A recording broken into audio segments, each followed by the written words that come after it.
Hi friends, ఈ రోజు మా ఇంటి మీద 3 kV సోలార్ ప్లాంట్ అయితే బిగిస్తున్నామండి.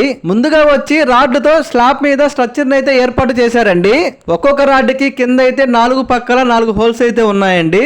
ప్రతి హోల్ దగ్గర డ్రిల్లింగ్ మిషన్ తో డ్రిల్ అయితే వేశారు. డ్రిల్లింగ్ వేసిన రంధ్రం కాడ బోల్ట్ అయితే బిగించారండి. బోల్ట్లు బిగించేటప్పుడు స్లాబ్ లీక్ కాకుండా ఉండేదానికి కొంచెం పౌడర్ తీసుకొని అందులో కొంచెం కెమికల్ వేసి బాగా కలిపారండి. వీటికి ఆ కలిపిన పౌడర్ ని బాగా పూసి తర్వాత బోల్ట్లు అయితే బిగించారండి. ఇద్దరు అన్నలు కిందకి వెళ్లి ఒక్కొక్క ప్యానల్ ని పైకి అయితే తీసుకొని వచ్చారండి. ఒక్కొక్క ప్యానల్ వచ్చి 3 x 6 అడుగుల సైజ్ అయితే ఉంది. స్ట్రక్చర్ మీద ప్యానల్ ని ఒకదాని తర్వాత ఒకటైతే అమర్చారండి. రాడ్లు వచ్చేసి పై పక్క వచ్చేసి 6 అడుగులు, కింద పక్క వచ్చేసి 4 అడుగులు అయితే సెట్ చేశారండి. మా ఫ్రెండ్ సీనన్న, మా అల్లుళ్ళు మనోజు, మధు వచ్చి సోలార్ ప్యానల్ ని చాలా తీవ్రంగా పరీక్షిస్తూ ఉన్నారు. నాకన్నా మా వాళ్ళే ఎక్కువగా సోలార్ గురించి డిస్కస్ అయితే చేసుకుంటూ ఉన్నారు. కింద మీటర్ కాడికి 2 పైపుల ద్వారా వైర్లు అయితే పంపిస్తూ ఉన్నారండి. ఒక పైపులో వచ్చి కరెంటుకు సంబంధించిన వైరు, రెండో పైపులో వచ్చి ఎర్త్ కి సంబంధించిన వైర్లు అయితే పంపిస్తూ ఉన్నారు. కరెంటు మీటర్ కింద ఇన్వర్టర్ బాక్స్ అయితే బిగిస్తూ ఉన్నారండి.